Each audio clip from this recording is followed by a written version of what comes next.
What can be learned from these two cases is that family and friends are not always the innocent people we think them to be.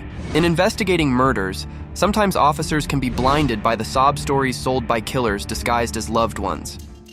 Unfortunately for the killers in this video, technology was not on their side. Officers were able to crack the cases with the assistance of cameras that captured the crime scenes. These are the cases of Becky O'Donnell and Scott Jones. What is your name, honey? Butch Smith, I'm her son. We came to do a wellness check at her house. I think I found a body. Okay, honey, we'll get an ambulance out of that way, okay? That's your right. That's your right, though. We're gonna respect that right. But I want you to know, you realize right now, you're under the risk of the murderer, Linda. You understand that? We got you. We got you. Please help me. Did you find her here? I don't know. You've got to help my wife. You've got to help my wife. They got it. You're good.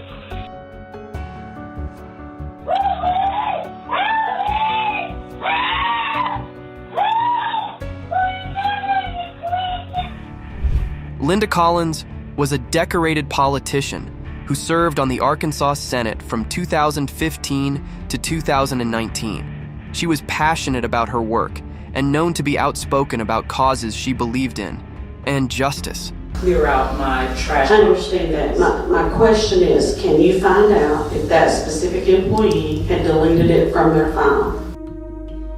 Because if this information was not turned over in the beginning, we'd like to know if maybe, were they hiding the information? I don't believe that we have the mechanism for finding out if the staff member deleted it because of the way that it pulls up in the search. Thank you, Senator Will. Thank you. And it wasn't the truth that was told about me. So I need to make sure that you know that. I've always stood the same about a bill that I think is wrong for the people. I wish that Arkansas Works and the DHS funding bill had all been settled. I wish we'd have had that clean bill that we were promised and that we thought we would get to vote on. I wish that the people could have understood that we want to fund the elderly. We want to take care of them. That we want to take care of the most needy in Arkansas. That's what we really wanted to take care of. I want to be able to go back. I want you to be able to go back and say and keep your word that you want to take care of them. I want to be able to vote on that one bill without having to support Arkansas Works. It's to me the worst legislation in Arkansas history. So I'm going to vote for president today. Because when I go back, I can look at my family straight in the eye and not have to say. Her death came as a shock to her loved ones and members of her constituency. What was even more shocking was who her murderer was. On June 4th, 2019, law enforcement received a 911 call from her distressed son. Butch Smith had gone to visit his mother and arrived to find her dead body. We've been trying to find her for the last few days, almost a week, and we've not heard from her. What is your name, honey? Butch Smith, I'm her son. We came to do a wellness check at her house. I think I found a body. Okay, honey, we'll get an ambulance out of that way, okay? The death came right at the cusp of her rebranding in her community. She had left the Senate, ended her marriage earlier in the year, and was beginning to explore other opportunities. She had begun to dedicate her time to being a grandmother and building her motel business. Right before she was about to start a new job in politics, the tragedy occurred. Moving out of my office today, I just want to say how humble I am to be your senator, how proud I was to serve you. That's the way I voted, as your conservative senator and your friend. Go! 39! Nick Butt! Jingle bells, jingle all the way. But a New Year! After a lengthy silence from May 29th, her children decided to visit her to check up on her. When her son initially arrived on the premises, he became suspicious when he found her truck unlocked. Deciding to investigate further, he had searched her home with no luck. It was only after he had given up on finding her that he came across her body under some construction material covered by a blanket. Linda Collins Smith. We got a 911 call from a Butch Smith. Have y'all been inside the home? Yes, we have. We'll wait till my sheriff gets here, but yeah, we're going to need in there. Okay, so there's going to be something up with this. We are going to need CID out here. Linda's family is left shell-shocked by the discovery of her body. First responders arrive on the scene and the search for her killer begins. Forensics determined that the cause of her death was multiple stab wounds and that her body had been left for a couple of days before its discovery. The sheriff who first responded to the incident picked up a key clue when he investigated the scene. The cameras had been removed from their position outside to conceal the killer's identity. After noting this, the sheriff interviews a close friend of Linda's, Becky. I love that woman like a sister, and this is killing me. And I know you're upset, and I don't want to upset you anymore. Oh, I know, Miss Becky. I know it's hard. She was my best friend. I started out working for her as her personal assistant. Becky was Linda's personal assistant, who had become more like family. The ordeal left her emotional, as she had found a sister in Linda. Interestingly, Becky is the last person to have seen Linda after she had picked her up from the airport. During her interview, she rushed to turn the spotlight on Linda's recent boyfriend, Rendell, who she claims was the last person to see Linda. The two friends had fought about Rendell, who Becky did not think was a good match for Linda. Becky made it a point to let the officers know that Rendell was probably the last known person to see Linda alive. I'm lost without my phone. God bless your heart, I bet you are. I think I have some screenshots in my text of her flight details. I went out there and she told me all about the night before because the man out there, Rendell, who spent the night with her, when I left, she was mad at me. Why was she mad at you? Because I was butting in her personal life. She was talking about how the night before it had taken Rendell like 4 hours to respond to her text and calls. This is before he came over, I'm assuming. Okay. And she was kind of upset about it, and I told her she had no right to be upset. She needed to slow down and take it easy and get to know him. Yeah, that would make her mad. I would say, well, maybe Linda does not like. Well, she's a senator. She's telling people what to do, not being told what to do. Really is. She really is. You know, she was wondering if he had been with somebody else, and that's why he wasn't responding. And I just told her she was going over the top. You needed to stop. The first suspect in any murder case is the lover. Rendell was an ex-lover whom Linda had known before she married her husband. As her marriage failed, she rekindled things with her old flame and started an exciting romance. When interviewed, Rendell stated that the last he had heard from Linda was numerous days before her death, and he had simply assumed that she had become busy with work. Although Becky and Rendell's stories were conflicting, he was bumped up to the top suspect for Linda's murder. It just picked up and we was just happy to be with one another, you know. We went down to the Eagles and had a few drinks and danced because we loved to dance, me and her both. So we hooked up and we went down there and danced and wound up spending the night in Jonesboro at a motel. Okay. So I told her I didn't have the money. Yeah. And so she said, well, I'll be in Monday. She said, I want to see you. She said, what are you doing? I said, nothing, I'm laying here on the couch watching TV. And she said, why don't you come over? I said, I'd love to. And we hugged and kissed, and she let me out the door and locked the door behind me. Okay. I went out the patio door. Hold on just a minute. Okay. So she walked me out, the patio door? Yeah. The case seemed to be a closed one at this stage, but new information brought shocking discoveries. More interviews revealed that her ex-husband, Phil Smith, was also a top runner for her murder. Her friends and family claimed that Linda was scared of Phil, and at some point, Linda had even suspected him of mercury poisoning. You said that her and Phil just recently divorced. Okay. She got screwed. Phil got almost everything. Here's the kicker. Linda appealed it. And when the judge says that could be another 17 months, Phil just collapsed. Oh my God, is this never going to end? I'm going to tell you another thing. Linda was scared to death of him. Scared of Phil? Of Phil. Linda was deathly afraid of Phil for whatever reason. Everybody I've talked to says she's scared to death of Phil. She is. She felt scared that he was going to do something. Do you think your mom's scared of your dad? Was scared of your dad? Yes. You do? Yes. You really believe there was a fear there? It wasn't an act, it was a fear there. I fully believe, firmly, with everything, believe that she was afraid of him. Let me tell you a story. Now, my mom was sick for several years, and it was kind of, everybody knew that she was sick, and nobody could figure out what in the world was wrong with her. Becky, Linda's closest ally, drops a bomb that pushes the police closer to finding Phil as their top suspect.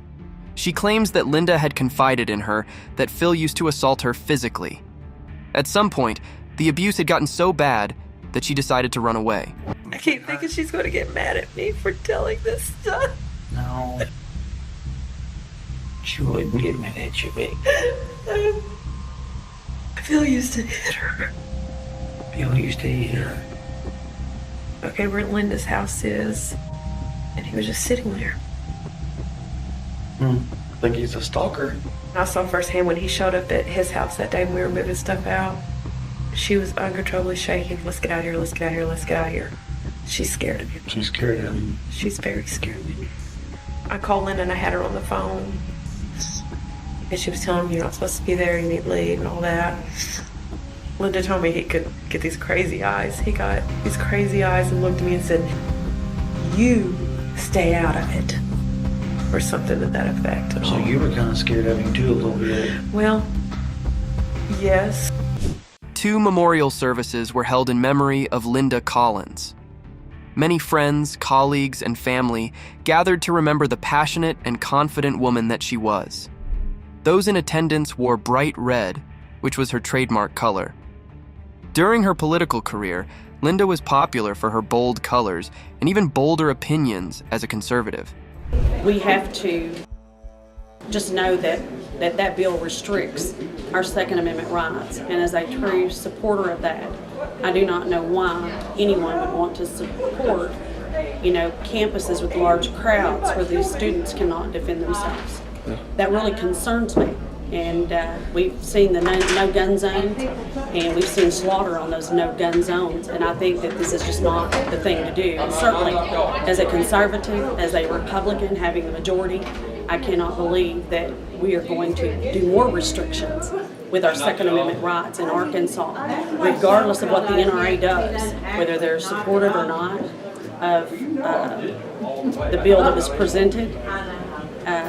They've also said that they would support, and on their website says that they would support my amendment. And so the people and have come out of the woodwork in Arkansas. We are a true program state, and I think the number one thing you need to remember is. Her family declined to make any public statements at the time to protect the investigation's integrity. Although the family was cooperating with the investigation, the officers had to go off at this point were rumors. The different accounts created a battle royale between her 2 lovers, Phil and Rendell. Her son Butch stated that he believed that Phil had killed his mother. She would always go above and beyond for people in need. At this time, her family was not taking questions and directly go to the investigating proceedings. What are you suspecting? Her ex-husband killed her. Really? Phil? Yeah. Now, this would not be a noteworthy crime story if it followed the boring plot of a crime of passion. The true murderer is eventually brought to light with the help of technology. After doing further research on the cameras found at Linda's house, the police found that even after they were dismounted, they could run on battery. With this information, they gained access to stored media from the security camera company Linda had used. After scouring through the footage, a familiar face was revealed holding a bloody knife. Becky, the trusted friend and confidant, was the actual killer. The conflicting stories from Becky and the desire to push the blame on Rendell all made sense, and the puzzle fell into place. I know, Miss Becky. I know it's hard. She was my best friend. I started out working for her as her personal assistant. Do you have a home phone? No. Just a cell? Yeah, I lost that today. You lost it? Every day. Becky's been going by our house about every day, knocking on the door and, calling her and texting her and, hey, answer, we're getting worried. With this discovery on hand, the officers began to dig further to find a motive.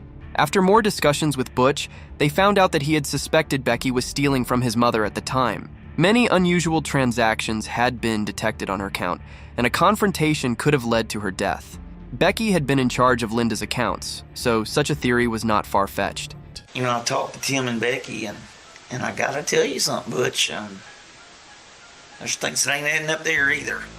I felt like for a while there was something fishy between the two of them. I'd never heard of these people until divorce time, and all of a sudden they were all up there in the business and helping move furniture and do stuff, and I'd never met these people before. My grandpa just recently started seeing money coming out of his account that he didn't authorize. My mom wouldn't just take from my grandpa. That's not something that she's ever done.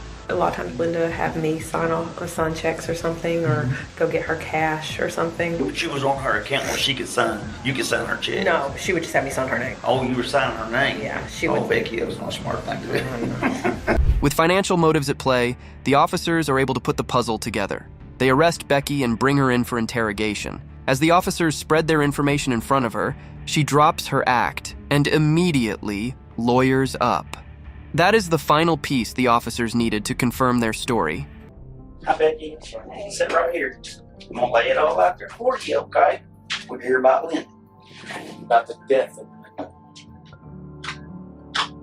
So, tell me what you know. But you're right. That's your right, though. We're gonna respect that right. But I want you to know, you realize right now, you're under the risk for the murder of Linda. You understand that? We got you. We got you. We got video of you. You didn't erase them all. We got you. You can quit playing stupid now. We got you. You're not free to go. You're gonna go to jail. Stand up. I bet you sit right here. I'm gonna lay it all out there for you, okay? You're under the risk for the murder of Linda. You understand that? We got you. We got you. We got video of you. You didn't erase them all. We got you. Becky's fiancé, Tim Logan, fights hard to defend his lover. In an interview, he claims that he does not believe that Becky would do this to her friend and claims she loved Linda with all her heart. Blinded by love, he is unwilling to see what is right in front of him. But she's angry and she's strong. Who's she mad at? Whoever arrested her and why. She has been arrested now for capital murder, and you and Becky don't have any idea why? Utter disbelief on her face that was happening. Not knowing what's going on, I believe it was May 28th. Right, she took Linda lunch, is what she told me. Took her lunch to her home? Yes. They were very close. You don't understand, Becky worked for Linda, but Linda was a family friend. It was like Becky's sister, Linda was like my sister. You would classify them as best friends? But Linda needed the help, and you help a friend when they need it. I never made a nickel off of helping Linda do any of that, period. You're telling me you never benefited from any of that? Is that never, correct? Not a nickel. Are you 100% certain that your fiance, Becky, had nothing to do with the murder of Linda Collins? Yes, I am. You had nothing to do with the murder of Linda Collins? I did not. Crossed your mind for a moment, just in some late night alone, where you question, well, maybe Becky is capable of this? Becky's not capable of this. You haven't had that I haven't moment questioned that. at No. all? No. I mean, either she is a best actress in the world and a sociopath and completely fooled me, or there's not a chance she did this. Linda's children are appalled by her actions and cannot believe that someone so close to their hearts could hurt their mother so viciously. In an interview, they share that Becky went as far as consoling them after their mother's death. And Becky comes out of her interview. She comes out crying and comes up to me and hugs me. Hugs us. At the police station? At the police station. Becky hugs us. And says, oh my God, I'm so sorry, I'm sorry. And didn't say necessarily what for. We just assumed sorry that she was dead, because at this point we didn't know Becky had anything to do with it. And so I'm like, okay, yeah, thanks. But Becky's all hugs and tears. I'm so sorry for your loss. Right. Becky decides to take a plea deal in the end and is found guilty of first-degree murder. She is sentenced to 60 years in prison for her crime. Ironically, Becky had assisted Linda in mounting the security cameras at her home to keep out Phil. It was her own stroke of genius that sold her out and allowed the police to catch her on camera. I love you. I love you. I believe in you. You got a lot of people. I know that, honey. Baby, they're that good. They're that powerful. The stuff they have made up on me right now. If I was on the outside looking in, I would say, oh, wow. Ma'am, do you have anything to say to the family? She admitted that she intentionally killed Linda Collins Smith. She also stated that she concealed her body after she killed her. If you think that was gruesome and evil of the killer to do, whilst simultaneously admiring the work that the police put in, then wait until you see it taken to the next level in this next case. But before we get to that, please take a second to like this video and turn on post notifications so you never miss a video from us again. Moving on. A hidden camera set up to catch thieves in a laundry room catches a spine-chilling murder. On June 18, 2018, operators received a chilling 911 call from an 11-year-old boy. He has just found his mother dead in a laundry room, and his father can be heard screaming in the background. The first officer on the scene arrives to find her husband, Scott Jones, kneeling over his unconscious wife, Deborah DePinto. Scott's reaction to his wife's death is over the top, and the officer tries to calm him down. Please help me! He's not breathing! Hello? Please help me!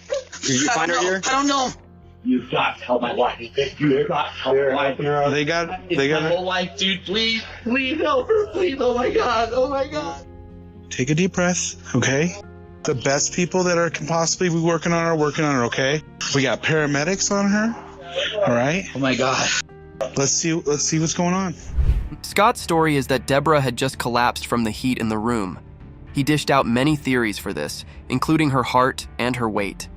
Scott is doing too much talking in this scenario, and he automatically becomes a suspect in her murder. She's like 220 pounds, man. I told her, man. You gotta take care. We got her. Bro, should be holding her hand or something. I know, but they're taking care of her right now, okay? I don't know. Are we sure about it? Smokes that damn pipe where they heat up again and they stick it in that stuff. Oh, God. That's my whole life in there, man.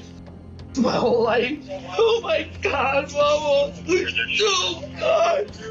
Many other things are suspicious about Scott's behavior, including the fact that he does nothing to comfort his son. He is too busy performing for officers who he needs to prove his innocence to. While Deborah loses her life in hospital after succumbing to her injuries, Scott is fighting for his in the interrogation room. He admits that he and Deborah had separated, but were still good co-parents to their children. If there is one thing he wants the officers to know, it is that he loved her. With nothing to hold him with, the officers are forced to let him go after hours of interrogating. I don't know. I don't know, dude. Like, she went like this. She started going like that and stuff. I love my wife and she loves me, man. And I have no idea how that went down like that today, dude. Okay. When she fell, yeah, she was face down. She fell. Did something happen in that room that... No way, man. No way. I mean, I know accidents happen. If you're arguing, did something happen that went too far? Did she have a heart attack and die? No, man. The most unlikely source provides the officers with what they need to nail Scott.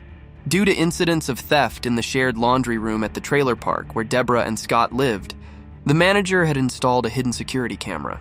While searching through the footage, he had found something spine-chilling. I'm tired. I want to get my kids home. And I've answered a lot of questions. I've been very cooperative. I put up a Google Drive. I downloaded the video. It's an hour long. If you need more, I just got chills up in my spine. I couldn't watch anymore. Scott is called back to the station and is made to watch the video. From the footage, we learn that Scott and Deborah were not happy co-parents. They enter the laundry room fighting about something, and Deborah tells Scott they're not getting back together. He does not respond well to that information, and for 90 seconds, Deborah's screams are heard in the footage. So this is the video that we were talking about. I thought there was some common sense with you. Well, I thought he knew that you don't remember being there. He doesn't know. I didn't know. That's why I told him. What are you doing over there? I'm getting one. Get out of here, this common sense. We're fighting for an hour over nothing. I'm done. We are never going to be together. You're so cruel. Is that all you got, cruel and mean? You're in my way. Here. Nah, whatever. Get away from me. Get away from me.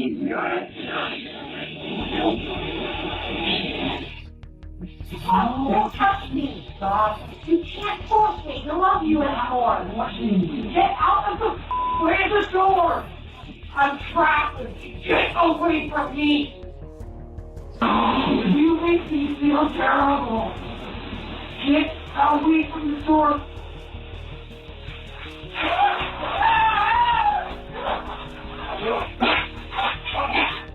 The nightmare does not end there for Deborah. She calls out for help, but nobody can hear her. The video then goes silent, and Scott's heavy breathing can be heard in the background.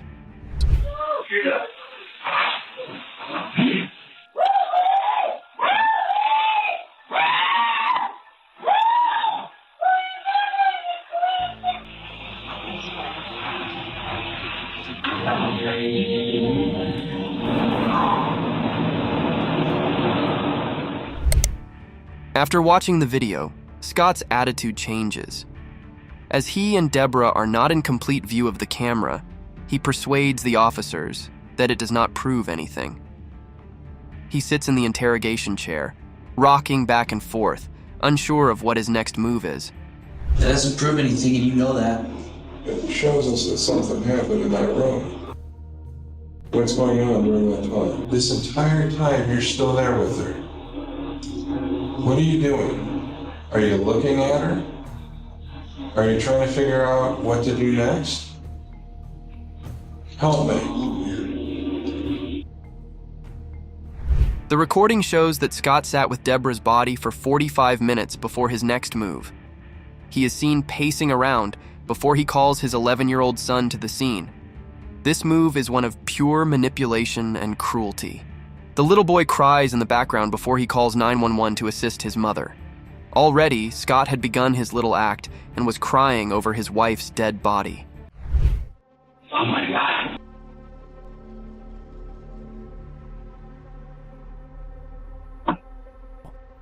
He's gone, man. Oh my God. Oh my God.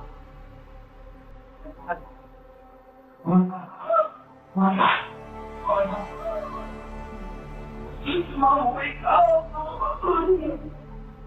Oh God. Oh my God. In the interrogation room, Scott begins to crack. He asks to lawyer up and is no longer the loving, doting husband he was before. As the officers enter to arrest him, he asks them to start discussing potential options for his case. It's clear that he realizes that his plan has to change, and he needs to cover himself. Hey, where do we go from here, man? I need a lawyer, don't I? Do me a favor, stand up. Do you want to keep talking to him? Because if you do, I have to read you. Well, where do we go? Let's talk our options. Let's discuss our options then.